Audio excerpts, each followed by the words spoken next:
इस वक्त अवैध निर्माण पर बुलडोजर जमकर गरज रहा है। गाजियाबाद से लेकर मेरठ और अमरोहा तक बाबा का बुलडोजर एक्शन में है। इससे अधिकारियों में एक खौफ सा बैठा हुआ है। ये रिपोर्ट देखिए।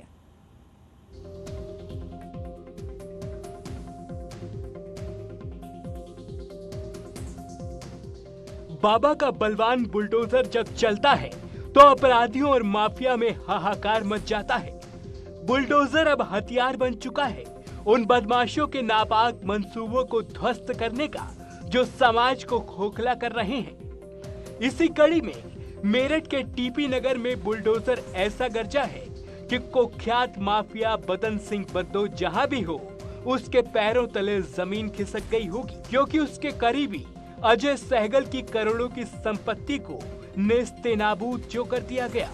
अब प्रशासन ने 1500 वर्ग मीटर घेर कर बनाई गई 7 अवैध दुकानों को जमींदोज कर दिया, जिससे 2.5 लाख के इनामी बदन सिंह बद्दो को साफ संदेश दिया गया है की जमीन है जिसे बद्दो के इशारे पर कब्जाया गया और वहां पर दुकानें बना ली गई। आप देख सकते हैं कि किस तरीके से ध्वस्तीकरण की कार्रवाई चल रही है। भारी पुलिस फोर्स मौजूद है।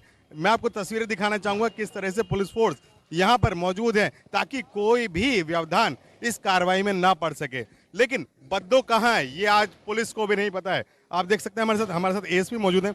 सर ये बताएं बद्दो कहां है? ध्वस्तीकरण की कार्रवाई तो चल रही है। देखिए उसके संबंध में भी हम जैसा कि हमने पहले भी बताया भी जिला स्तर लेवल पे प्रयास किया जा रहा है। जैसे ही उसके संबंध में कोई जानकारी आपको शेयर करने लायक होगी अवश्य की जाएगी। उस पर भी कार्रवाई की जा रही है, ऐसी बात नहीं। तो कार्रवाई लगातार जारी है। बद्दो अब ज्यादा वक्त तक पुलिस की गिरफ्त से बचने वाला नहीं है। अब दूसरी तस्वीर देखिए जो गाजियाबाद की है, जहां उस्मान नाम के एक भूमाफिया ने तालाब की जमीन पर अवैध कॉलोनी बसा डाली। इलाके में अवैध रूप से मकान बना लिए गए थे जो कि 35 से 40 साल पुराने थे। अभी हाल ही में सरकार ने घर के मालिकों को नोटिस भी दिया था, इसके बावजूद मकान खाली नहीं किए गए। अब प्रशासन ने कड़ा रुख अपनाया और अवैध कब्जों को बुलडोजर से गिराना शुरू कर दिया। ये है उस्मानगढ़ी इलाका है जहां पर कि ये उस्मान नामक व्यक्ति का ही ये मकान है जिसको यहां बुलडोजर के द्वारा गिराया जा रहा है। बताया ये जा रहा है कि तालाब की जमीन थी जिस पर अवैध रूप से कॉलोनी बनाई खुद उस्मान ने और अपनी ही कॉलोनी का नाम उस्मान गढ़ी के नाम से पूरी कॉलोनी काट दी। तस्वीरें देखेंगे आप, ये यहाँ बुलडोजर चल रहा है, इस मकान को ध्वस्त किया जा रहा है। ऐसे तकरीबन 5 मकान हैं अकेले उस्मान के जिसके खिलाफ भी पूरी कार्रवाई आज की जा रही है। जो इस जगह का नाम है, इस कॉलोनी का नाम भी बदलने के लिए कवायद तेज कर दी गई है। वहीं दूसरी ओर जितने भी अवैध कब्जे हैं उन पर भी शासन और प्रशासन की नजर है। और उस्मान की अवैध गढ़ी पर बलवान बुलडोजर जमकर गरजा तो अमरोहा में भी प्रशासन का हथियार अवैध निर्माण पर चला। यहाँ भी तालाब की जमीन पर लोगों ने अवैध कब्जा किया हुआ था। सदर तहसील क्षेत्र के गांव पतेई खालसा में कार्रवाई हुई। जाहिर है बुलडोजर के जरिए बद्दो और उस्मान जैसे लोगों को एक संदेश देने की कोशिश की जा रही है कि सरकारी जमीन पर कब्जा हो या फिर कानून का उल्लंघन हो, दोषियों को कतई बख्शा नहीं जाएगा। Bureau report, news 18। उधर सीएम योगी का एक और कठोर आदेश। सीएम योगी आदित्यनाथ ने अपने सभी मंत्रियों को 3 महीने में संपत्ति की घोषणा के महज आदेश ही नहीं दिए, बल्कि उन्हें लिखित में पूरी आचरण संहिता उपलब्ध करवा दी है। मतलब कैसा आचरण होना चाहिए, जिसमें कहा गया है कि मंत्रियों को सोने चांदी के तोहफे स्वीकार नहीं करने चाहिए। इतना ही नहीं, 5000 रुपए से ज्यादा का कोई भी गिफ्ट उनको नहीं लेना है। लोक प्रतिनिधित्व अधिनियम के तहत सभी निर्वाचित सदस्यों के लिए सार्वजनिक आचरण के मानक तय किए गए हैं। अगर कोई मंत्री 5000 रुपए से ज्यादा का गिफ्ट लेता है तो उसे राज्य सरकार की संपत्ति समझा जाएगा और ट्रेजरी में जमा कराना होगा। अगर मंत्री महंगा उपहार अपने पास रखना चाहता है तो उसकी वास्तविक कीमत से 5000 रुपए घटाने के बाद जो राशि बचेगी उसका ट्रेजरी में भुगतान करना होगा। मंत्री किसी भी संगठन से पुरस्कार लेने से पहले उसके बारे में पूरी जांच पड़ताल करें। संस्था ठीक है तो पुरस्कार ले सकते हैं, लेकिन नगद धनराशि नहीं लेनी है। पुरस्कार देने वाली संस्था विदेशी है तो सरकार से अनुमति लेनी होगी।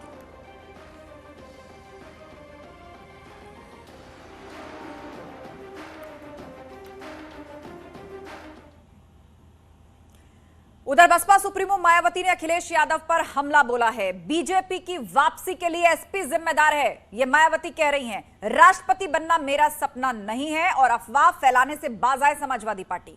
विदेश भागने की फिराक में है अखिलेश, ये कह रही हैं मायावती। दरअसल अखिलेश यादव ने इससे पहले ये तंज कसा था और कहा था कि बसपा ने अपना वोट बैंक भाजपा को ट्रांसफर किया, इसीलिए भाजपा जीती है और इसीलिए भाजपा को अब मायावती को राष्ट्रपति बना देना चाहिए। उसी पर ही यह पलटवार किया गया है बसपा सुप्रीमो मायावती द्वारा। मैं अपनी जिंदगी में यूपी की फिर से मुख्यमंत्री बनने व आगे चलकर देश का पीएम बनने का ही सपना देख सकती हूँ, लेकिन देश का राष्ट्रपति बनने का तो सपना मैं कभी भी नहीं देख सकती हूँ। ये भी मैं इनको बताना चाहती हूँ कि इस बार यूपी में हुए विधानसभा चुनाव में बीएसपी को सत्ता में आने से रोकने के लिए सपा व बीजेपी ने अंदर अंदर मिलकर इस चुनाव को पूरे तौर से हिंदू मुस्लिम रंग दिया है, जिसके कारण बीजेपी फिर से यहाँ सत्ता में वापस आ गई है और इसके लिए सपा ही पूरे तौर से जिम्मेवार है कि इस बार यूपी में हुए विधानसभा चुनाव में बीएसपी को सत्ता में आने से रोकने के लिए सपा व बीजेपी ने अंदर अंदर मिलकर इस चुनाव को पूरे तौर से हिंदू मुस्लिम रंग दिया है, जिसके कारण बीजेपी फिर से यहाँ सत्ता में वापस आ गई है और इसके लिए सपा ही पूरे तौर से जिम्मेवार है। और अब यूपी में खासकर कमज़ोर वर्गों व मुस्लिम समाज के लोगों के ऊपर जो आए दिन जुल्म जाती हो रही है, तो उसके लिए भी सपा मुखिया ही पूर्ण रूप से जिम्मेवार व कसूरवार भी है और अभी भी ये किस्म किस्म की अफवाहें फैलाने से बाज नहीं आ रहे हैं, जबकि अब तो इनको अपनी बचकानी व घिनौनी राजनीति बंद करनी चाहिए।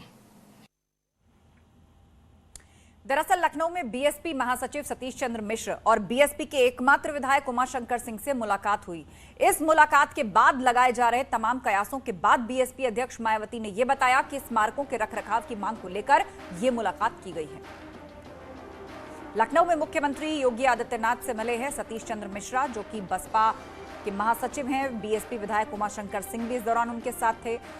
इस मुलाकात के बाद कयास तेज हैं, कई तरह की चर्चाएं चल रही हैं, लेकिन बसपा की तरफ से कहा जा रहा है कि जो स्मारक बसपा सरकार के वक्त बनाए गए थे उनके रखरखाव यानी कि मेंटेनेंस को लेकर ये मुलाकात मुख्यमंत्री से हुई है। आज मेरी चिट्ठी को लेकर बीएसपी का एक प्रतिनिधि मंडल अर्थात श्री एस.सी. मिश्रा राज्यसभा सांसद व राष्ट्रीय महासचिव बसपा एवं श्री उमाशंकर सिंह बीएसपी विधानमंडल दल के नेता आदि यूपी के मुख्यमंत्री योगी जी से मिले हैं।